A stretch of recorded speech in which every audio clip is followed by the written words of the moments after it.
গোলাঘাট বাণিজ্য মহাবিদ্যালয় সাহিত্য আশীত তেখেতে একেধাৰে 44 বছৰ শ্ৰমদান কৰিছে আৰু এখেত হৈছে আমাৰ মাননীয় বংশী শইকীয়া। এই মাহৰ আগষ্ট মাহৰ 31 তাৰিখে কৰ্মৰ পৰা আনুষ্ঠানিক অৱসৰ গ্ৰহণ কৰিব আৰু আমি আজি বংশী শইকীয়াদেৱক আপোনালোকৰ মাজত পৰিচয় কৰাই দিয়াৰ লগতে বংশীদাৰ এই দীঘলীয়া যিটো 44 ইয়াৰ্ছৰ যিটো দীঘলীয়া যাত্ৰা, এই যাত্ৰাটোৰ কিছু কথা পাতিম। আপুনি কিমান চনত কেনে পৰিস্থিতিত আহি সেই কমাৰ্চ কলেজৰ লগত পৰিচিত হ'ল? 1981ত আমাৰ যিটো এই গ্ৰন্থাগাৰ, এই গ্ৰন্থাগাৰৰ এজন বাহক হিচাপে জনমভূমি পেপাৰত সেই সময়ত নেওগ ছাৰে এডভাৰটাইজ দিছিলে আৰু মই এপ্লাই কৰিছিলোঁ। এপ্লাই কৰোঁতে মোৰ লগত অন্ততঃ 6-7জন আছিলে, কিন্তু চিলেকশ্যন ময়ে হ'লোঁ। মই জইন কৰিছোঁ 11/4/1981। জইন কৰি মই গ্ৰন্থাগাৰৰ বাহক হিচাপে নিযুক্তিত লৈ মোৰ কৰ্মজীৱন আৰম্ভ কৰিলোঁ। কৰ্মজীৱন আৰম্ভ কৰি তাৰপাছত 1983ত ছাৰে, তেতিয়া মোক নেওগ ছাৰে গভটোৰ প্ৰিন্সিপালৰ লগত কথা পাতি মোক পৰীক্ষা দিয়াৰ ব্যৱস্থা কৰিলে। মই পুনৰ মেট্ৰিক দি পাছ কৰি এই মহাবিদ্যালয়তে এডমিশ্যন লৈ হাই ছেকেণ্ডেৰী পঢ়িলোঁ। ছাৰে ক'লে ক্লাছো কৰি থাকিবি আৰু কামো কৰিবি। তেনেধৰণে এই কলেজত কাম কৰি লাইব্ৰেৰীৰ পৰা কাৰ্যালয়লৈ লৈ আহিলে। জুনিয়ৰ এছিষ্টেণ্ট হিচাপে অফিচ কাৰ্যালয়লৈ আহিলোঁ আৰু কাৰ্যালয়ত এতিয়া ছিনিয়ৰ এছিষ্টেণ্টলৈ প্ৰমোশ্যন লৈ আজি মই এই 2025 চনৰ 30 আগষ্টতে মোৰ অৱসৰ দিন ঠিক কৰা হ'ল। যিহেতু 31 তাৰিখটো দেওবাৰ পৰিলে, সেইকাৰণে এই 30 তাৰিখে মোৰ অৱসৰ। নেওগ ছাৰে মৰম কৰিছিলে, প্ৰতিটো কথাই মোৰ লগত মোক কয়। বংশী শইকীয়াদেৱৰ ইয়াতে চাকৰি জইন হৈছিলে 1981 চনৰ 11 এপ্ৰিল তাৰিখে গ্ৰন্থগাৰত এজন বাহকৰ পদত চাকৰি নিযুক্ত হৈছিলে। স্বৰ্গীয় সোণাৰাম নেওগদেৱ প্ৰতিষ্ঠাপক অধ্যক্ষ আছিলে আৰু সোণাৰাম নেওগদেৱৰ লগতে আৰু কেইবাজনো ব্যক্তিৰ অতুলনীয় অৱদানত অৱশ্যে বাণিজ্যিক শিক্ষানুষ্ঠান গঢ়লৈ উঠিছিলে। বংশী শইকীয়াদেৱে 1981 চনৰ 11 এপ্ৰিলত গ্ৰন্থগাৰত বাহক হিচাপে তেওঁ চাকৰিত নিযুক্ত হৈছিলে। পিছৰ যিখিনি চাকৰি জীৱনৰ যাত্ৰা আপুনি খুব চমুকে এটাৰ পাছত এটাকে একদম ক্লিয়াৰলি কওকচোন। জুনিয়ৰ এছিষ্টেণ্ট কৰি পেলাই মোক লৈ আহিলে লাইব্ৰেৰীৰ পৰা জুনিয়ৰ এছিষ্টেণ্ট কৰি আনি মই ইয়াত প্ৰমোশ্যন হৈ ছিনিয়ৰ এছিষ্টেণ্ট পদত অধিষ্ঠিত থাকি অৱসৰ গ্ৰহণ কৰিবলগীয়া হৈছে। বৰ্তমান তেখেতে ছিনিয়ৰ এছিষ্টেণ্ট হৈ অৱসৰ গ্ৰহণ কৰিছে আৰু এইটো আমাৰ এই আগষ্ট মাহৰ 31 তাৰিখে তেওঁৰ কৰ্মজীৱনৰ শেষ দিন। যদিও 30 তাৰিখ দিনটো দেওবাৰ হোৱাৰ বাবে কলেজৰ শিক্ষক গোট আৰু কৰ্মচাৰী গোট একত্ৰিত হৈ 30 তাৰিখৰ দিনা অৰ্থাৎ শনিবাৰৰ দিনাই তেখেতৰ বিদায় সভাখন আনুষ্ঠানিকভাৱে আয়োজন কৰা হৈছে। বংশী শইকীয়াৰ এই মহাবিদ্যালয়ৰ প্ৰতি অৱদান যথেষ্ট আছে আৰু বংশী শইকীয়াই এজন কৰ্মচাৰী হিচাপে ইয়াতে শ্ৰমদান কৰাৰ উপৰিও তেখেতে কলেজখনৰ সাংগঠনিক দিশত যথেষ্টখিনি অৰিহণা যোগাইছিলে। কেলৈ বংশী শইকীয়াদেৱৰ মহাবিদ্যালয়ত যিমানবিলাক কাম কৰিছে, এই কামবিলাকৰ উপৰিও সাহিত্য আৰু সামাজিক জগতখনতো এটা বেলেগ পৰিচয় আছে। বিশেষকৈ ভাওনা আৰু এনেকুৱা ধৰণৰ বিষয়বিলাক তেওঁ জড়িত হৈ থাকে। মই এখন নাট কৰিছিলোঁ, সেইখন নিজে অনুবাদ কৰি পেলাই এই নিজে তাত ভাও কৰি মই বহু প্ৰাইজ বুটলিবলৈ সক্ষম হৈছিলোঁ। সেই নাটখনে হৈছে সমৰৰ শেষ পৰিণাম জনতাসুৰ বধ। সেই তাত মই সমৰ পাৰ্ট কৰিছিলোঁ, সমৰ সিংহৰ। সেই সমৰ সিংহৰ পাৰ্ট কৰি পেলাই মই বহু কিতাপ তাৰমানে পুৰস্কাৰ পাইছিলোঁ। তেওঁৰ দ্বাৰা অনুদিত সমৰ শেষ পৰিণাম জংঘাসুৰ বধ, এই নাট তেওঁৰ মানে অনুদিত কৰিছে। আৰু মই ব্যক্তিগতভাৱেও যেতিয়াৰ পৰা মই এই অনুষ্ঠানটোত কাম কৰি আছোঁ তেতিয়াৰ পৰা প্ৰায় দুবাৰমান ভাওনা কৰা আপোনাক লগ পাইছোঁ। তাৰ ভিতৰতে আপুনি এবাৰ শিৱৰ এটা ৰোল কৰিছিলে, হয় নে? নাৰদৰ এবাৰ কৰিছিলে। নাৰদ, শিৱ, সূত্ৰ, মানে সেইটোত আমাৰ কলেজৰ বহু পুৰণা শিক্ষকে প্ৰিন্সিপালে আচৰিত হৈ গৈছিলে। বন্দবস্ত কৰিছিলে মাজুলীত, নাহিলে, বুজিছে নাই? এতিয়া সূত্ৰ নাই, ভাওনা ইফালেদি আৰম্ভ হ'ব হ'ল, সূত্ৰ নাই। মই ঘপককৈ সূত্ৰৰ ড্ৰেছ পিন্ধি সূত্ৰৰ ভাও গাই ভাওনা আৰম্ভ হৈছে পাছত। আৰু মই তাতে শিৱৰ পিছত নাৰদ, এনেকৈ 3টা পাৰ্ট কৰিছোঁ। এনেই পাৰ্ট একেখন ভাওনাতে ত্ৰিপুল ৰোল কৰিব লাগে। ত্ৰিপুল ৰোল কৰিব লাগে। সেইজন ব্যক্তি মই কৈছোঁ যে নাট্যৰ জগতখনত তেওঁ মানে যিটো আমাৰ গুৰুজনাৰ অমৰ সৃষ্টিৰাজিৰ ক্ষেত্ৰতো তেখেতৰ অৱদান অসীম।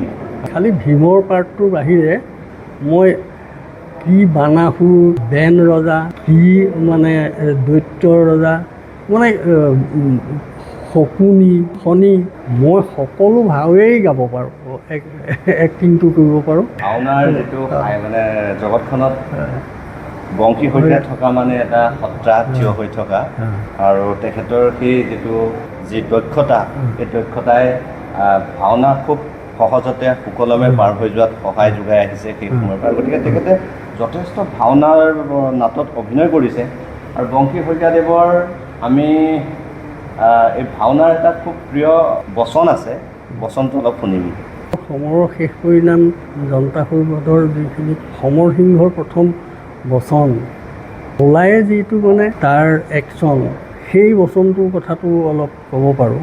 বৃথা হ'ল জন্ম মোৰ, বৃথা এই সমৰ সিংহ নাম, মিছাতেই জন্ম ল'লোঁ এই মেদিনীপুৰত, বৃদ্ধ পিতাই জ্যেষ্ঠ দাদাক ৰাজ্যভাৰ অৰ্পণ কৰি গুচি গ'ল এই সংসাৰৰ পৰা। আৰু এই কনিষ্ঠ সমৰ সিংহক দাস ৰূপে স্থান দিলে মেদিনীপুৰত। আৰু মোৰ সহ্য নহয়, জ্যেষ্ঠ দাদা চাই থাকা তোমাৰ পাছে পাছে এক কাল সৰ্পই ভ্ৰমণ কৰিছে। এই কাল সৰ্পই তোমাৰ মধ্যম তালুত দংশন কৰি, আৰু তেতিয়া বুজিবা এই সমৰ সিংহ কোন। ইমান দীঘলীয়া এটা বচন, মানে একেবাৰে সুললিতভাৱে, হয়নে বাৰু, ক'তো খোজা নলগাকৈ গাব পাৰিছে। আৰু এইজন ব্যক্তি এনেকৈ সদায় আমাৰ মাজত জিলিকি থাকক। আৰু ইয়াৰ লগতে তেখেতে সংগীত জগততো তেখেতৰ মানে এটা খুব ভাল সম্পৰ্ক থকা বুলি আমি জানিবলৈ পাওঁ। আৰু আমি জানিবলৈ পাওঁ মানে যে বংশী শইকীয়াৰ জয়ন্ত হাজৰিকাৰ গীতৰ লগত এটা বেলেগ সম্পৰ্ক আছে বুলি। জয়ন্ত হাজৰিকাৰ গীতবিলাক ভাল পাওঁ, মই এনেও গাই থাকোঁ কেতিয়াবা মাজে মাজে। এতিয়া আৰু বয়স হোৱাৰ কাৰণে অৱশ্যে সেইটো নাইকিয়া হৈ গৈছে। এজাৰ ফুলা দেখি বেজাৰ কিয় কৰ, কিয় মন মাৰি থাক মোৰ দেহা, ঐ আছেনে মোলৈ যিটো মোৰ চিত। এই গানবিলাক খুব ভাল লাগে। তেখেতৰ আৰু এটা কথা মানিবলগীয়া কথাটো হৈছে যে তেখেতৰ স্মৃতিশক্তিটো আজিও বৰ ভাল হৈ আছে। মানুহৰ নাম, ভাওনাৰ বচনৰ এনেকৈ গীতৰ এটা কলি এটা পুটুককৈ গাই দিব পৰাটো, সেইটো এটা যদিও এইটো এটা ইমান সহজ কাম নহয়। আৰু এইটো তেখেতৰ স্মৃতিশক্তি ভাল হৈ থকাৰ বাবে সেইটো কৰিব পাৰিছে। মানে 30/8/1965 তেতিয়া জন্ম হৈছে। 30/8/1965 চনত জন্মগ্ৰহণ কৰিছিল। আৰু আমি এতিয়া আহিব বিচাৰোঁ তেখেতৰ শৈশৱ আৰু ল'ৰালিৰ সম্পৰ্কে চমুকৈ দুটামান কথা পাতিম। আৰু তেখেতে কৈছে যে 30/8/1965 চনত জন্মগ্ৰহণ কৰিছিলে। আপুনি জন্ম ক'ত কৰিছিলে? জন্মস্থান ক'ত আছিল? মোৰ জন্মস্থান আছিলে কাকডোঙা বেজগাঁও। শিক্ষা আৰম্ভ কৰিছিলোঁ 1 নং চাবুকধৰা প্ৰাইমেৰী স্কুলত আৰু চাবুকধৰা LP স্কুল ন? Chabukdhora LP school.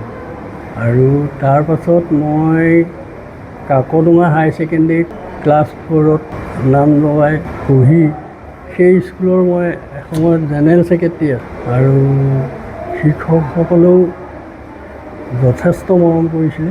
আৰু আগৰ গুৰু আৰু মানে ছাত্ৰৰ যিটো সম্বন্ধ সেইবিলাক কেতিয়াবা মনত পৰে। আজিকালি সেই সম্বন্ধবিলাক দেখিবলৈ পোৱা নাযায়। আমি এতিয়াও আমাৰ যদি শিক্ষকজন ৰাস্তাত ক্ৰছ কৰোঁ, আমি স্কুটাৰত গ'লেও বা হেৰিয়াত গ'লেও মূৰটো দোৱাই পেলাইহে পাৰ হৈ যায়। এতিয়া আৰু এই মানে শিষ্য আৰু গুৰুৰ যিটো সম্পৰ্ক এইটো বহুত অৱনমিত হোৱা মানে দেখিবলৈ পোৱা গৈছে।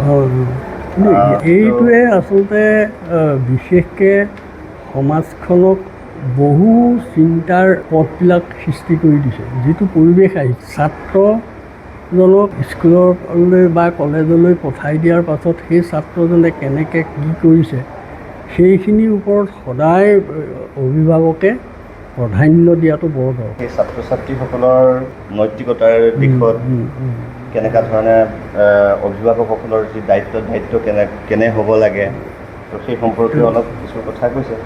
আৰু এতিয়া তেওঁ 44 বছৰ বয়স চাকৰিত জীৱন পাৰ কৰাৰ পাছত আমি কৈছোঁৱেই যে এই আগষ্ট মাহৰ 2025 চনৰ আগষ্ট মাহৰ 31 তাৰিখে তেখেতৰ আনুষ্ঠানিক অৱসৰৰ দিন।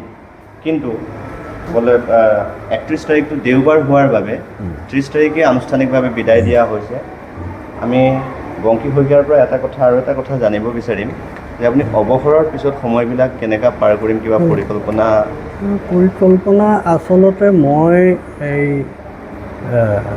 নামঘৰবিলাকলৈ বহুত নামঘৰলৈ যাওঁ আৰু নিজৰ নামঘৰলৈও সময়মতে যাব পৰা নাই। এতিয়া সেই সমাজখনে সদায় আপত্তিয়েই কৰি আছে। এতিয়া মই এই অৱসৰৰ পিছত মানে সেইখন সমাজত, যিখন সমাজ সাত্ত্বিক এখন সমাজ, ভকতীয়া সমাজ, ভকতে ভকতক দেখিলে প্ৰণাম কৰে, তেনেকুৱা এখন সমাজত মই আকৌ জড়িত হৈ থাকিম। আৰু মোৰ দেউতাই মানে খণ্ড ভাগৱত পাঠটো গোলাঘাটত প্ৰথম দেউতাই উলিয়াইছিল। সেইকাৰণে দেউতাই গোলাঘাটত য'ত অখণ্ড ভাগৱত পাতে গায়ন বায়নেৰে আদৰি নিয়ে। আৰু মই তেনেকুৱা এজন মানুহৰে ল'ৰা, আৰু সেই ধৰ্মীয় দিশত এটা সদায় দুৰ্বলতা এটা আছে। সেইকাৰণে মই সেই ধৰ্মীয় দিশত ধৰ্মীয় এখন সমাজত জড়িত হৈ থাকিম বুলি ভাবিছোঁ, যি এদিন জীয়াই থকা যায়। আৰু বৃদ্ধকালটো আৰু হৰিনামে অন্ত কৰিব তেখেতে। আৰু কৈছে তেখেতে জানিব দিছে যে জন্মৰ পৰাই তেখেত যথেষ্ট এটা সাংস্কৃতিবান পৰিয়ালত জন্মগ্ৰহণ কৰা, দেউতাই এইবিলাক কামত জড়িত থকা বুলি আমাক জানিব দিছে। আৰু আমি বংশী শইকীয়াৰ অনাগত দিনত যিটো সপোন, গায়ন বায়ন বা হৰিনামৰ ধ্বনিৰে জীৱনটো তৃপ্ত কৰি তোলাৰ যিটো মানসিকতা আৰু ইচ্ছা আছে, এই ইচ্ছা পূৰ্ণ হওক, ইয়াৰ আশীষ জ্ঞাপন কৰিছোঁ।